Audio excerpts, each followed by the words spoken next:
merefleksikan satu tema, yaitu sacrificial love ya. Sacrificial love of Christ, di dalam pengorbanan kasih Kristus yang terindah di dalam kehidupan kita. Bapak Ibu, Natal itu tidak ada artinya tanpa pengorbanan kasih Yesus yang menjelma dari manusia, yang dari surga turun ke bumi, dia adalah Allah yang menjadi sama seperti manusia, rela turun ke dunia menjadi sama seperti saya dan saudara-saudari. Sungguh luar biasa pengorbanan Tuhan. Natal tidak akan ada artinya jika kita tidak merefleksikan pengorbanan Yesus di dalam kehidupan kita ya. 圣诞节没有意义，如果我们没有思想耶稣基督的爱，耶稣基督牺牲的爱在我们的生活中。Saya bersyukur hari ini ada teman Pak Cerita, Ibu Nina datang ya.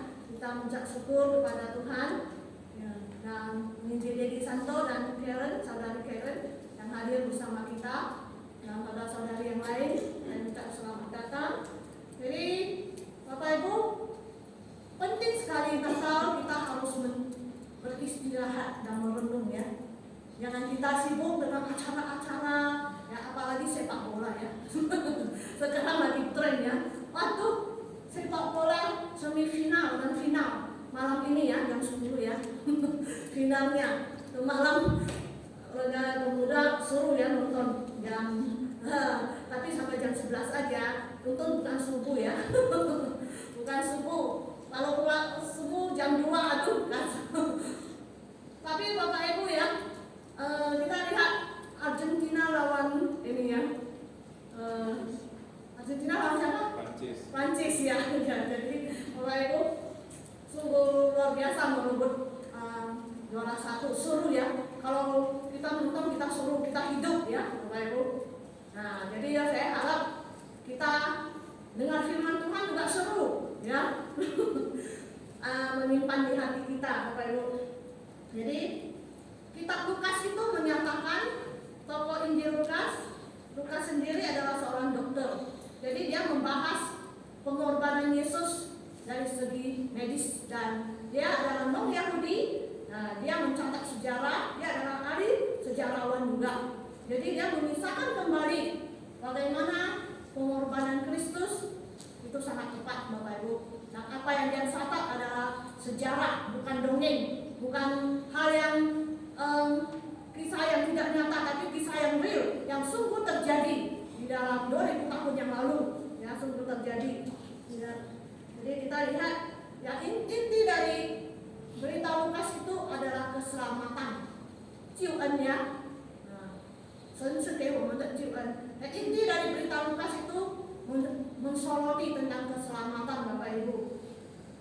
Dan inilah yang diberitakan Lukas ya. Semua orang akan melihat keselamatan dari Tuhan. Lukas 3 ayat 6. Dan aku akan mencurahkan rohku ke atas semua manusia.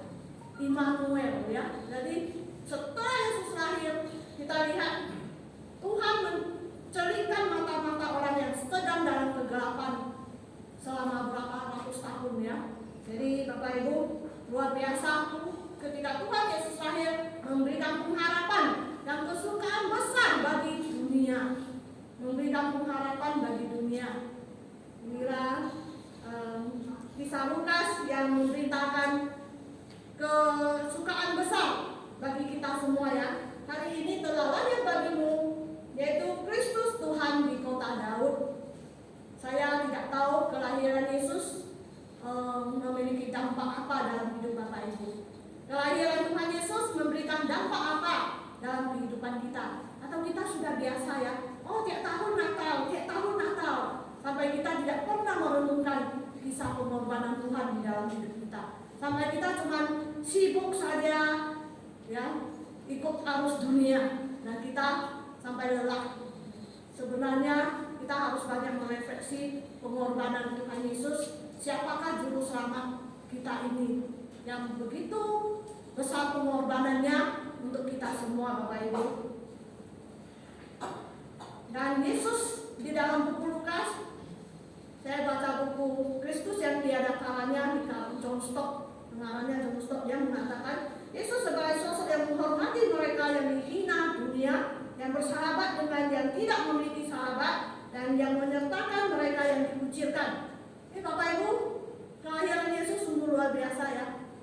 Dia lahir dan dia pertama menyatakan diri kepada para gembala, kaum yang tidak berpendidikan, kaum yang biasa, malah dia menyatakan kepada para gembala dulu, Bapak Ibu. Jadi kitab Lukas ya menyatakan Tuhan Yesus lahir, tidak membedakan status. Dan Tuhan Yesus lahir untuk mereka yang dikucilkan, untuk mereka yang sedang menderita, untuk mereka yang kesepian, Bapak Ibu. Jadi luar biasa. Dan kitab Lukas juga ada menjelaskan bagaimana Tuhan Yesus datang kepada anak-anak, kaum perempuan yang sakit 12 tahun pendarahan. Tuhan Yesus datang ke orang Samaria, orang non-Yahudi. Semua Lukas menyatakan bagaimana kasih Tuhan Yesus kepada semua umat manusia. Di Inggris ada budaya biasa, ada crier ya, Pak Tony namanya. Crier dia akan menyatakan kalau ada yang lahir ya, mereka biasanya menyatakan dengan pengumuman dan lonceng. Kerajaan Inggris sampai sekarang masih ada budaya demikian. Ya, Pangeran Charles lahir, Putri Charlotte lahir ya. Di kota Inggris sampai sekarang mereka pakai tradisi itu. Jadi ada perayaan besar-besaran ya, pakai lonceng ya, diumumkan oleh crier ini yang berseru ya. Jadi tentara yang berseru bahwa pangeran sudah lahir. Jadi tetapi Tuhan Yesus kita, malaikat di surga, paduan suara yang berseru, Bapak Ibu. Begitu banyak rombongan malaikat yang menyanyi buat Tuhan. Luar biasa ya. Kemuliaan bagi Tuhan di tempat yang maha tinggi, damai sejahtera bagi manusia yang berkenan kepadanya. Luar biasa. Jadi Bapak Ibu, hidup kita di dunia ini adalah memberikan kemuliaan kepada Tuhan. Yesus lahir menciptakan kita untuk kita memuliakan Dia, dan Yesus lahir untuk kita karena supaya kita menemukan damai sejahtera. Sing Yesus yo平安 ya. Karena dunia ini kita selalu takut masa depan apa yang terjadi. Kita takut sesuatu yang menimpa keluarga kita, kesehatan kita khawatir ya. Keluarga kita khawatir, sakit penyakit membuat kita khawatir. Kita takut ya. Dan yang paling kita takutkan takut mati. Ya, momen pas,疾病呀，我们怕我们的身体会衰弱啊。Jadi kita semua takut ya. Tetapi Tuhan bilang jangan takut. Sesungguhnya aku datang memberi damai sejahtera bagi semua yang berkenan kepadanya. Dan Tuhan Yesus memberi pengharapan kepada kita supaya kita tidak takut. Karena kematian telah dikalahkan Tuhan, dan Tuhan memberikan jaminan kehidupan kekal kepada kita, kehidupan selamanya kepada kita. Saya semalam bersuka-cita sekali ya. Kemarin anak-anak bersuka-cita sekali. Mereka nyanyi tanpa masker semua ya. Semalam hari ibadah tak ada pakai ya. Tak ada pakai masker semua. Semua lepas. 2 tahun yang lalu kita semua ketakutan. Bahkan datang ke gereja pun kita ketakutan ya. Dan kita nggak bisa merayakan Natal. Merayakan Natal tuh harus dipatasin ya. Tapi tahun ini semua gereja merayakan Natal dan besar-besaran, Bapak Ibu. Ya.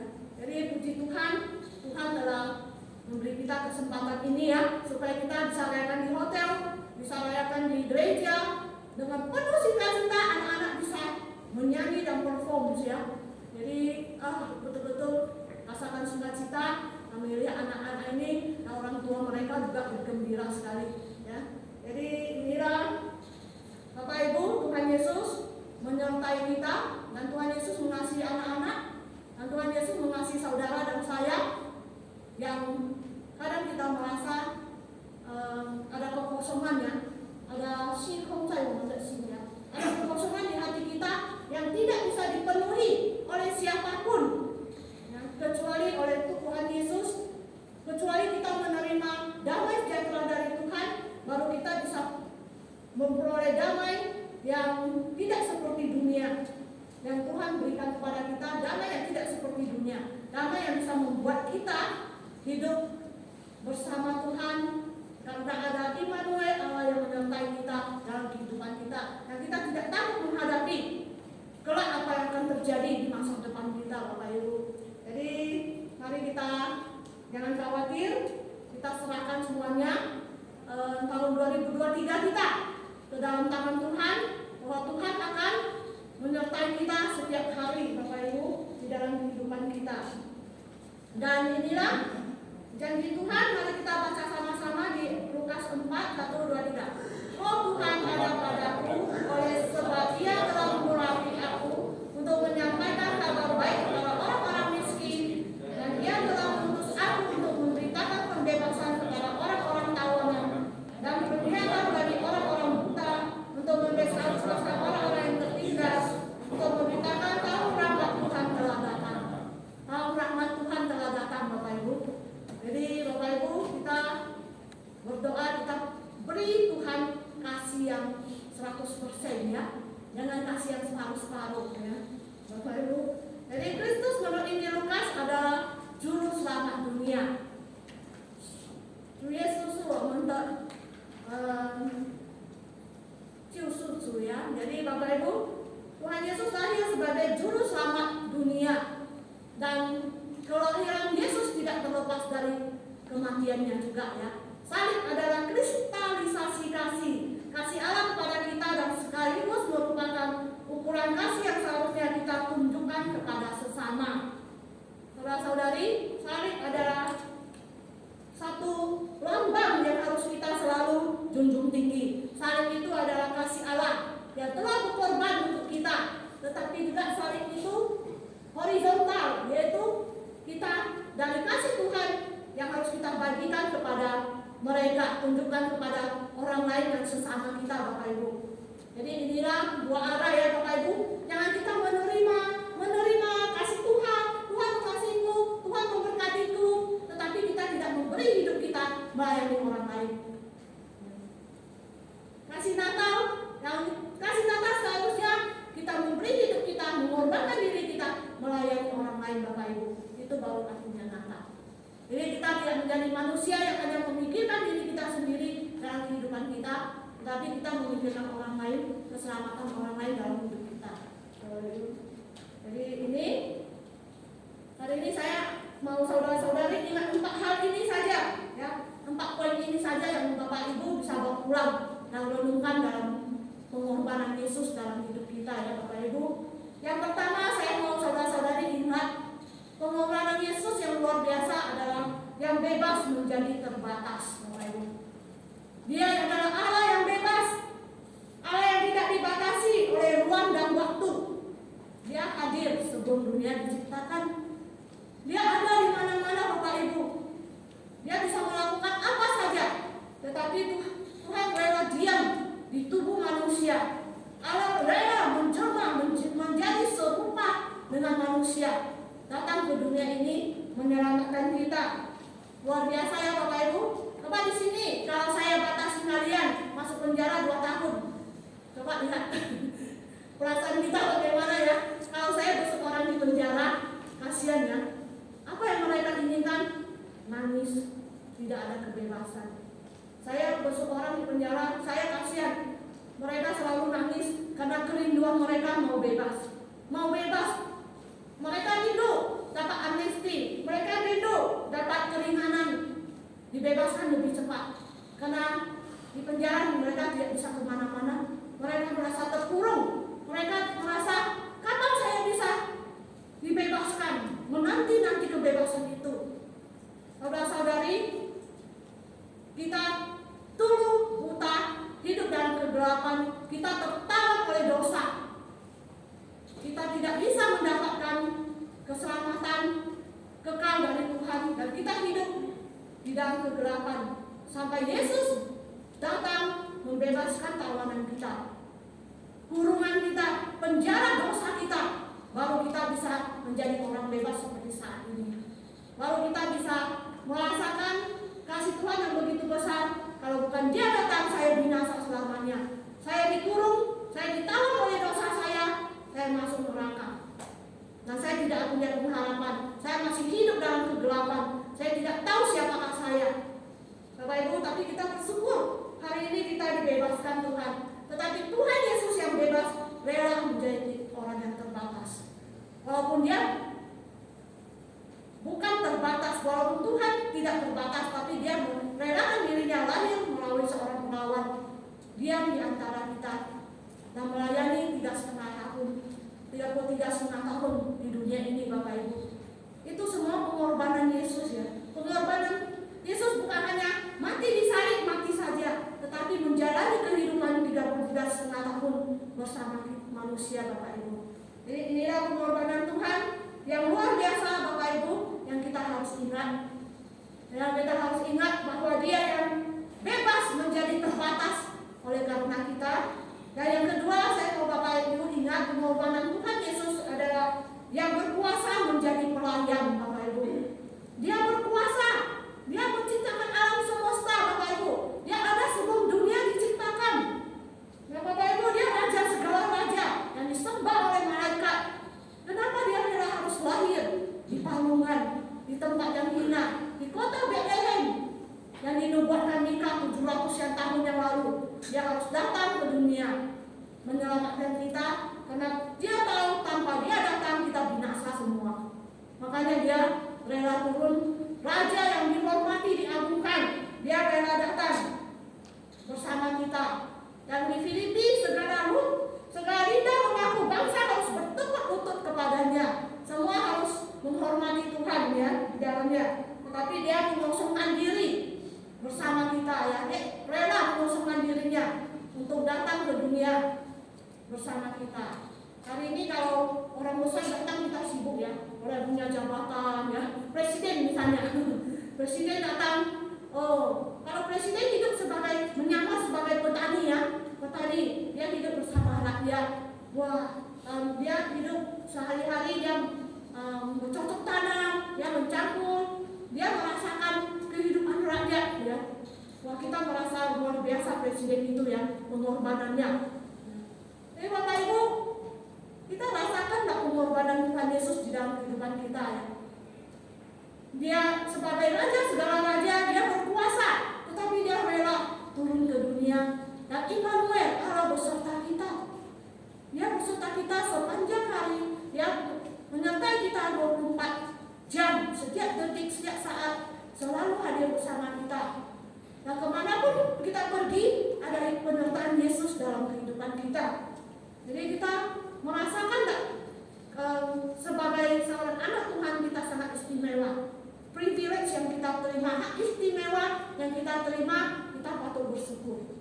Patut bersyukur kepada Tuhan yang mau berkorban sampai ke dunia ini dan mau menyertai, mau menyangkal dirinya, mengosongkan dirinya dari takhta yang mulia, begitu mulia, mau menjadi yang hina karena kita semua. Karena dosa yang kita lakukan semua di dalam hidup kita. Kita yang pantas dihukum, tapi Tuhan yang rela datang menanggung hukuman kita ya. Jadi luar biasa,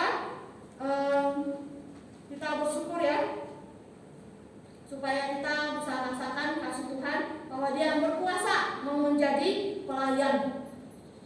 pelayan semuanya, mau melayani kita ya. Dan kita yang ketiga, saya mau Bapak Ibu merenungkan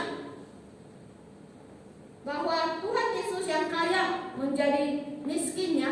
Tuhan Yesus yang kaya raya, Dia ciptakan alam semesta ini. Langit bumi adalah tumpuan kakinya. Bapak Ibu, serigala ada lubangnya, burung di udara ada sarangnya, tapi Yesus tidak ada tempat untuk meletakkan kepalanya ya.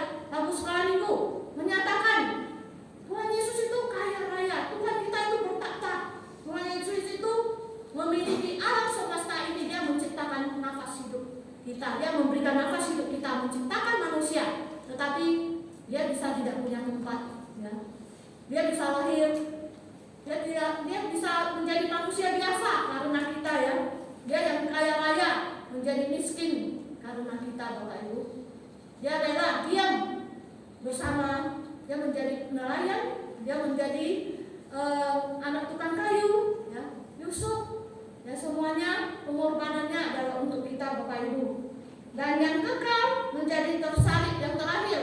Yang kekal menjadi tersalib, Bapak Ibu sekalian. Luar biasa, Tuhan Yesus itu adalah yang kekal, Alfa dan Omega. Dialah Alfa dan Omega. Bapak Ibu, Wahyu 1:8 yang pertama dan terakhir. Tapi Tuhan Yesus tidak dibatasi oleh kata Alfa. Karena Tuhan Yesus sudah ada sebelum dunia dijadikan. Dan Tuhan Yesus tidak dibatasi oleh Omega juga yang terakhir. Karena bukan yang terakhir, dia akan terus hidup di masa mendatang yang kekal dan tanpa akhir. Yang akan selalu menyertai kita selama-lamanya. Jadi Tuhan Yesus itu hidup selama-lamanya, kekal. Itu namanya ya. Yang ada, yang sudah ada, dan yang akan datang. Bahkan rela disalib karena kasih-Nya yang begitu besar kepada kita semua, Bapak Ibu. Yang kekal dan memberikan hidup yang kekal juga kepada kita semua, Bapak Ibu. Jadi Bapak Ibu, bukankah pengorbanan Tuhan Yesus luar biasa? Pengorbanan Tuhan Yesus luar biasa, Bapak Ibu, dalam hidup kita. Dan kita patut bersyukur ya. Tapi kadang kita manusia susah berkorban untuk Tuhan ya. Tuhan Yesus begitu berkorban, tidak ada seorang manusia pun yang sanggup berkorban seperti Tuhan Yesus ya di dunia ini. Kadang kita manusia menghabiskan sedikit harta untuk kerajaan Tuhan aja kita susah ya. Kita susah, kita banyak berkalkulasi dan kita banyak hitung-hitungan sama Tuhan, Bapak Ibu. Jadi mari kita jangan pelit terhadap Tuhan ya, karena Tuhan itu mengasihi kita segala-galanya, memberikan kita segala-galanya. Tetapi kita kadang terlalu pelit sama Tuhan, Bapak Ibu. Kadang memberikan pelayanan terbaik kepadanya aja kita tidak sanggup, kita gagal ya, Bapak Ibu ya. Kita tidak seperti orang Majus yang keen ya, yang sangat eager, yang punya keinginan sungguh-sungguh untuk mencari Tuhan, menyembah Tuhan, mau berkorban waktu kita untuk Tuhan. Kadang bisa kena hal sepele aja kita tidak bisa datang mencari Tuhan, Bapak Ibu. Jadi mari kita berdoa semoga pengorbanan Yesus menyentuh hati kita supaya kita lebih mengasihi Dia. Untuk melepaskan hak kita aja kadang kita susah ya, untuk melayani orang lain, melepaskan hak kita, mengosongkan diri kita, kadang kita tidak bisa, kita gagal juga, kita tak berdaya ya, karena harga diri kita terlalu tinggi. Harga diri kita terlalu tinggi, kadang kita tidak mau memaafkan orang lain, Bapak Ibu, dalam hidup kita. Gara-gara sedikit uang kita bertengkar, gara-gara sedikit materi suami istri bertengkar ya. Sedih ya Bapak Ibu.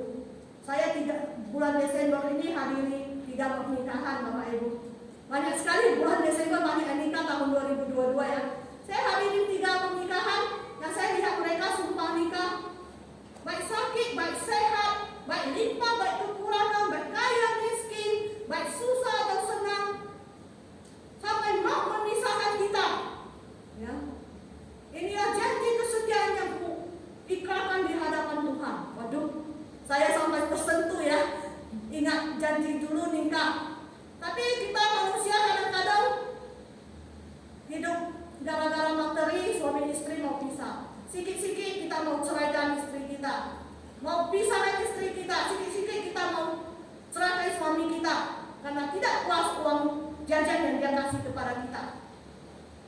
Kadang malu saya, kadang kita merasa sedih ya, kenapa kita manusia ini terlalu menuruti hawa nafsu kedagingan kita, sampai kadang hubungan kita retak gara-gara materi ini, materi yang tidak ada nilainya dan tidak berharga ya di mata Tuhan. Kita lebih pentingkan materi, lebih berharga daripada pengorbanan Tuhan di dalam hidup kita. Kalau kita bisa mengalah sedikit, kalau kita bisa berkorban sedikit, maka tidak akan terjadi hal seperti demikian, Bapak Ibu. Gara-gara beda pendapat, hamba Tuhan dengan kerja, beda pendapat sedikit sudah tersinggung, ya, sudah tidak mau memaafkan. Nah, saling menghakimi dan tidak memaafkan. Nah, itu jadi masalah, Bapak Ibu. Kadang ego kita terlalu tinggi. Kita tidak seperti Tuhan Yesus yang rela mengorbankan dirinya, membasuh kaki murid-muridnya. Kita tidak seperti Tuhan Yesus yang rela berkorban, melayani. Bapak Ibu, yang kita junjung adalah ego kita. harga diri kita, sehingga kita tidak mau merendahkan hati Bapak Ibu. Jadi Bapak Ibu, mari kita saat ini biarlah teladan pengorbanan Yesuslah yang akan mendobrak hati kita, sinar kasih Yesuslah yang akan menyentuh kehidupan kita, sehingga kita mau meninggikan Dia, bukan meninggikan ego kita, bukan meninggikan ego kita, sehingga kita di gereja kita mau saling merendahkan hati, membasuh kaki satu sama lain Bapak Ibu ya. Hari ini suami istri, siapa yang masih dongkol terhadap istri suami, hubungan suami istri, hari ini jika Bapak Ibu jemaat yang masih dongkol sama hamba Tuhan, atau hamba Tuhan yang masih marah sama jemaatnya, bertobatlah ya. Ingat pengorbanan Tuhan Yesus jauh lebih tak tiada taranya ya. Tiada taranya pengorbanan Yesus itu dalam hidup kita. Kadang saya belajar memaafkan karena mengingat pengorbanan Tuhan Bapak Ibu. Ya kadang dikhianati, ya kadang setiap kali saya merasakan pengorbanan Tuhan di perjamuan kudus ya. Kalau saya ingat kasih Tuhan, bagaimanapun orang lakukan terhadap saya bisa memaafkan karena saya ingat kasih Tuhan yang luar biasa. Karena pengorbanannya membuat kita bisa tidak ingat kesalahan orang lain Bapak Ibu. Dan di buku Kagawa tokoh di Jepang ya, dia mengatakan seseorang yang meratap dosanya lah, yang bisa meratapi dosanya, itu yang bisa memaknai kasih ajaib Tuhan. Seseorang yang bisa mengingat meratapi dosanya lah, itulah yang bisa merefleksikan keajaiban kasih Tuhan dalam hidupnya. Benar ya Bapak Ibu? Kalau Bapak Ibu tak merasa orang berdosa, kalau Bapak Ibu tak merasa Bapak Ibu seorang berdosa yang diselamatkan oleh anugerah Tuhan, yang diselamatkan betul-betul oleh kasih Tuhan dalam hidup Bapak Ibu, Bapak Ibu susah mau berkorban bagi Tuhan. Bapak Ibu susah mau memberikan diri, mempersembahkan diri untuk pengorbanan Tuhan Yesus yang begitu berharga dalam hidup kita. Setiap kali perjamuan kudus, Bapak Ibu, renungkanlah kasih Tuhan yang mau menghapuskan dosa kita, sehingga kita mau mendobrak ya kekerasan hati kita untuk sesama kita. Tiada kasih yang begitu besar dalam hidup kita. Tiada kasih yang begitu besar dalam hidup kita seperti kasih Tuhan Yesus yang mau datang menyelamatkan kita Bapak Ibu. Kenapa hamba Tuhan bisa mempersamakan hidup mereka seumur hidup melayani Tuhan? Karena mereka tahu panggilan mereka. Mereka tahu melayani Yesuslah yang paling berarti dalam hidup mereka. Karena itulah yang nilai yang paling berharga di dalam kehidupan mereka. Jadi saudara-saudari, saya harap di renungan Natal ini bukan saja kita sibuk hal yang lain, tetapi kita bisa meresapi kasih Tuhan yang begitu besar dalam hidup kita. Dia yang kekal menjadi tersalib, Dia yang kaya menjadi miskin, Dia yang berkuasa menjadi pelayan, Dia yang bebas menjadi terbatas oleh karena kita. Terima kasih. Jadi Bapak Ibu sekalian, mari kita ingat ketika kita melayani orang lain, itu menguras tenaga, waktu, dan harta kita. Ketika kita melayani, mungkin ya sangat menguras tenaga kita, waktu, harta kita. Saya tadi pagi membaca renungan seorang misionaris Afrika, 50 tahun melayani Tuhan, tetapi dia tidak pernah dianggap Bapak Ibu. Tetapi tadi pagi punya renungan, luar biasa ya, menentu. Walaupun demikian pun dia merasakan bahwa kasih Tuhanlah. Tuhan melihat kesetiaan, bukan kesuksesan ya Bapak Ibu. Dunia ini melihat kesuksesan, tetapi Tuhan melihat kesetiaan. Itu renungan tadi pagi ya. Bapak Ibu, kadang kita malah terluka, tersakiti, malah tidak dihargai, tidak dibalas dengan kebaikan ya. Mengosongkan diri itu susah Bapak Ibu. Menyiapkan diri itu tidak mudah dalam melayani.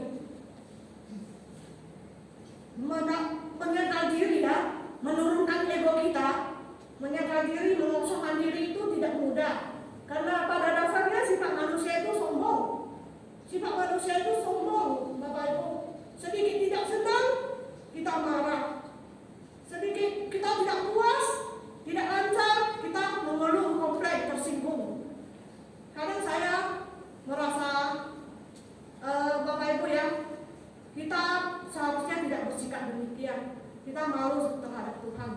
Kita manusia, siapakah kita? Siapakah kita yang begitu hina? Kita yang sering melakukan kesalahan. Kenapa sampai Allah yang begitu mulia harus datang menyelamatkan Anda dan saya? Kenapa sampai Allah begitu mulia harus menyelamatkan saya yang begitu hina di dunia ini? Saya itu siapa? Saya bukan siapa-siapa, Tuhan. Saya bukan siapa-siapa di dunia ini.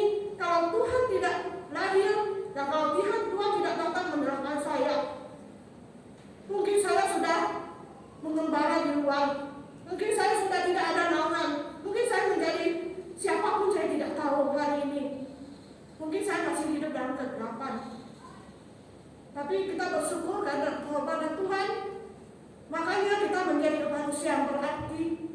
Makanya kita bisa menjadi manusia yang berharga ya di mata Tuhan.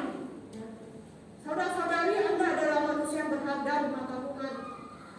上帝珍惜我们是上帝的宝贵孩子. Kita adalah anak Tuhan yang sangat berharga di mata Tuhan, Bapak Ibu.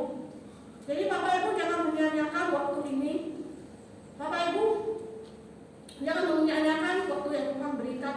Persembahkanlah diri kepada Tuhan, Bapak Ibu. Karena true love is sacrifice. It is in giving, not in getting. In losing, not in gaining. In realizing, not in possessing, that we love. Jadi kasih yang sejati, pertolongan sejati, ketika suami istri ikatan di ini ya, di gereja mereka janji nikah. Kasih yang sejati itu adalah memberi, bukan menerima, Bapak Ibu. Kehilangan bukan saja untuk memperoleh, dengan kesadaran bahwa cinta sejati bukan posesif, ya, bukan mau aja ya, bukan posesif, tetapi rela berkorban, Bapak Ibu. Hubungan suami istri hari ini juga harus begitu, Bapak Ibu. Kita melayani dengan senang hati di rumah tangga kita. Kita melayani suami kita senang. Kita melayani istri kita senang. Kita rela berkorban dan tidak mempertahankan ego kita gara-gara hal sedikit. Kita marah sampai ke kuburan. Kadang suami istri bertengkar ya. Oh, ingat kesalahannya, ungkit lagi. Jangan Adam dan Hawa. Ungkit lagi kalau lagi emosi ya. Kau dulu ya, memang kayak begitu. Sakit saya dengar ya, saya bisa nangis kalau ada orang mengeluh kepada saya ya. Dan saya merasa kita selalu memperhitungkan kesalahan orang lain tanpa mengevaluasi diri kita sendiri. Bapak Ibu, itulah kita manusia monster ya. Manusia yang kadang lupa bahwa Tuhan telah menebus dosa kita dan kita selalu tunjuk kesalahan orang dan diri kita sendiri kita tidak ingat. Kita juga manusia berdosa yang ditebus oleh darah Yesus kok. Kalau Tuhan Yesus tidak datang mengampuni kita, hari ini kita jadi apa? Ya, Bapak Ibu. Jadi ini pengorbanan adalah sesuatu yang real ya, yang akan membayar harga, must cost, must hurt, and must empty ourselves. Jadi pengorbanan itu adalah suatu hal yang sakit. Kadang kita berkorban ya. Kita mengosongkan diri kita menurunkan harga diri kita, dan kita mau menyerahkan sepenuhnya kepada Tuhan. Tidak melihat kelemahan kita, tapi kita percaya kasih Tuhan jauh lebih besar, bisa menutupi dan memberikan damai sejahtera kepada kita. Ketika kita disakiti, Tuhan memberi damai kepada kita. Bapak Ibu, itu kasih Tuhan yang powerful, luar biasa. Damai sejahtera Tuhan bisa menguasai, yang melampaui akal pikiran kita. Itu yang tidak bisa kita bayangkan, Bapak Ibu.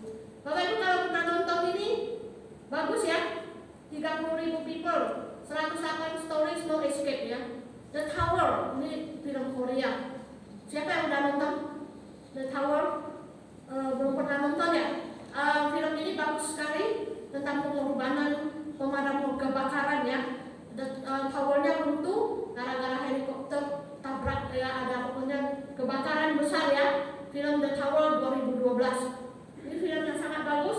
Nanti ada adegan yang pemadam kebakarannya mengorbankan dirinya karena tangki itu mau dibom ya, ledakan. Jadi dia rela berkorban pergi sentuh ini tombongnya supaya ledak dan semua orang disuruh pergi. Tentang para rekannya yang tentara, dia seorang kapten pemadam kebakaran, dan semuanya diamankan dia dan mengamankan semua yang di gedung di tower itu, disuruh evakuasi semua, dan dia ledakan, dia bunuh diri, dia ledakan dan menyelamatkan semua orang demi orang lain. Bapak Ibu, luar biasa, dia berkorban untuk orang lain.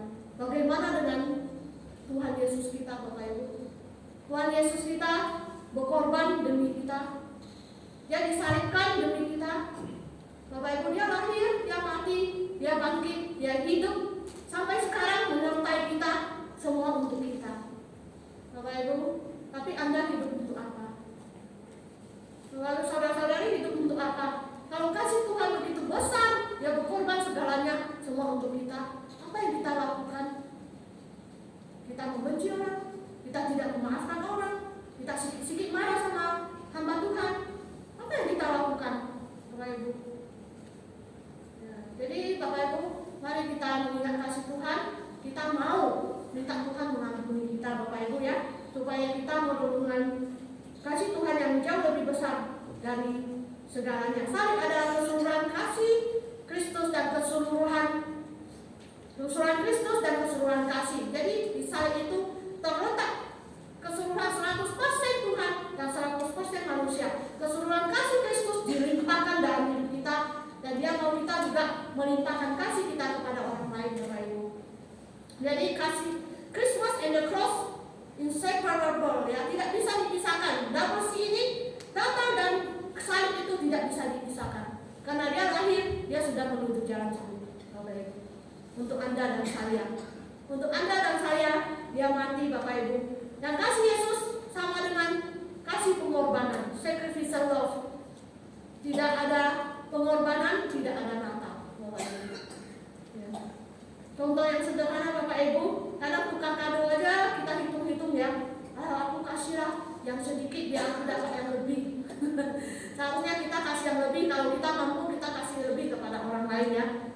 The gift of giving, kita juga mau memberi dalam hidup kita, karena bagaimanapun seberapa besar dalam memberi pun tidak bisa membalas kasih Tuhan, Bapak Ibu, dalam kehidupan kita. Makanya Bapak Ibu, ada kesempatan persembahkan diri di hadapan Tuhan, melayani Tuhan, dan melayani, ya, membasuh kaki orang memang tidak mudah, tapi belajarlah ketika kita melihat kasih Kristus, kita bisa melayani orang lain, Bapak Ibu, ya. Kesaksian Toyohiko Kagawa, Bapak Ibu, saya mau kesaksian tokoh ini luar biasa, ya, Bapak Ibu. Men who fail to make the sacrifice although we have to fight. Kalau kita mau berkorban, kita memang harus berkorban dan berjuang, Bapak Ibu, ya. Dan Bapak ini 4 tahun orang tua bininya udah meninggal, ya. Seorang Jepang, Toyohiko, dia dulunya kaya-kaya, papanya usahawan, mamanya penari, ya. Tetapi karena orang tuanya meninggal sejak umur 4 tahun, dia ikut petani dan ibu tiri. Dia disiksa luar biasa, dan dia hidup dalam kepahitan.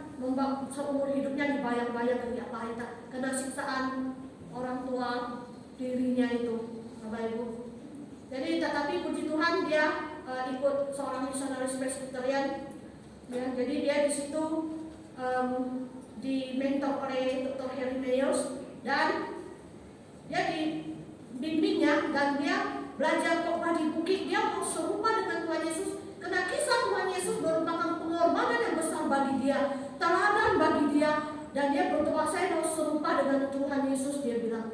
Dan Kagawa ini benar-benar dia 21 tahun setelah dia tamat dari Theology Seminary, dia bawa semua hartanya, dia pergi ke sebuah kampungan, sebuah kampung yang bernama, dia hidup di situ, ya, Bapak Ibu, di kawasan kampung kumuh Shingokawa, namanya Shinkawa, dan dia melayani rakyat, ya. Gubuknya tak berjendela, dia hidup di kamar yang berukuran 6 kali 6 kaki saja, tapi dia rela berbagi dengan orang lain. Ketika orang lain datang kepadanya, dia rela berbagi, meskipun dirinya sudah susah, dia rela berbagi. Dan dia menggunakan jaket yang compang-camping dan berkorban demi orang lain. Sampai ada seorang Sampai ada seorang biografi ya, penulis biografinya William H. Lynn ya.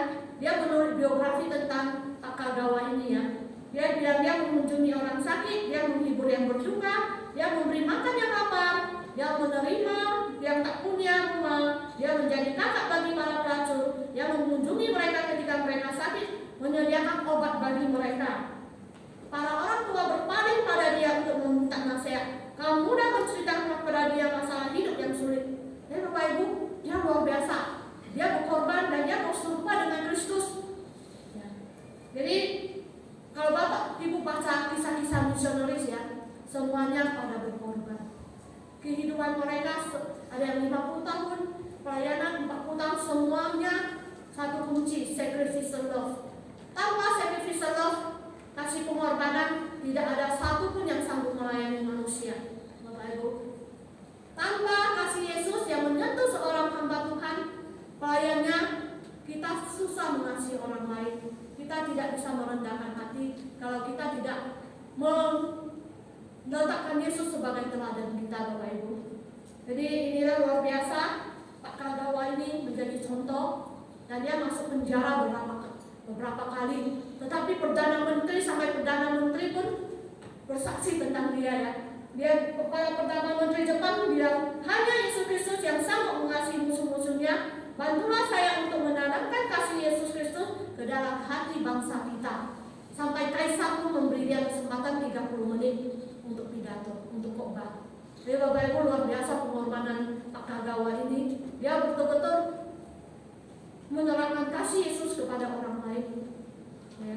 Jadi hanya kasih Yesus lah yang membuat kita melayani Tuhan, Bapak Ibu. Ini Pak Kagawa bersama anak-anak yang dia layani, Bapak Ibu. Jadi arti Natal adalah hanya orang berdosa yang meratapi dosa-dosanya lah yang bisa mengalami keajaiban kasih ini. Bapak Ibu, kalau nggak merasa Bapak Ibu seorang berdosa yang diselamatkan Tuhan oleh anugerah Tuhan, Natal bagi Bapak Ibu hanya pesta pora, hanya makanan, hanya kesibukan, hanya lewat saja setiap tahun.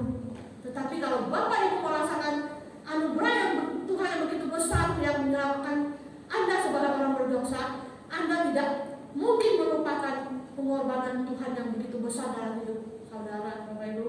Keajaiban kasih ini akan menyentuh hidup saudara sampai seumur hidup kita. Kita akan ingat pengorbanan kasih Kristus. Makanya setiap berjabat kudus, ingatlah pengorbanan kasih Tuhan. Tidak kita lewatkan roti dan anggur begitu saja. Jadi pengorbanan yang menjadikan Natal berharga. Kita harus bersyukur, thank you Jesus ya. Pengorbanan itulah yang menjadikan Natal berharga bagi saya. Tidak ada Natal tanpa Kristus. Bapak Ibu kalau ambil Natal Christ ya di sini ya. Christmas, ada Christ kan, ada Kristus ya. Kalau Natal tidak ada Kristus yang lahir, menjelma dari masnya menjadi sama dengan manusia, Natal tidak ada artinya, Bapak Ibu. Kecuali Yesus mengisi kekosongan hati Bapak Ibu, Natal baru ada artinya. Jadi apa tekad Natal kita, Bapak Ibu? Mari kita baca sama-sama. Inilah doa kita ya terhadap Tuhan kita. 1, 2, 3. Seluruh hatiku, tubuhku, potensiku, segenap waktu kehidupanku adalah untukmu Tuhan. Sebab Engkau telah menebusku dengan hidup Yesus Kristus yang tak ternilai harganya. Ingat, Yesus menebus kita dengan yang tak ternilai harganya. Tak akan saudara-saudari bisa berkorban seperti Tuhan Yesus. Pengorbanan kita tidak ada apa-apanya Tuhan. Tapi pengorbanan Kristus yang berarti di dalam kehidupan kita. Mari kita berdoa. Nanti guru-guru akan drama setelah saya menutup dalam doa ya. Mari kita berdoa. Bapa yang di surga, kami bersyukur untuk pengorbanan-Mu yang luar biasa di dalam Natal ini. Kami bersyukur Tuhan, pengorbanan-Mu lah yang mendorong kami untuk mengasihi orang lain dan melayani sesama Tuhan. Nah Bapa yang di surga, biarlah Engkau yang menolong kami, sehingga kami bisa memandang kepada kasih-Mu yang besar dan bisa hidup bersyukur di hadapan-Mu setiap hari, sejak perjamuan kudus. Biarlah kami merenungkan cinta kasih-Mu, pengorbanan-Mu yang begitu besar di dalam kehidupan kami, sehingga kami juga mau tunjukkan kasih ini kepada sesama kami dan kepada semua orang di dunia ini. Terima kasih Tuhan, berkati semua kami yang hadir bisa meneladani teladan Tuhan dalam hidup kami.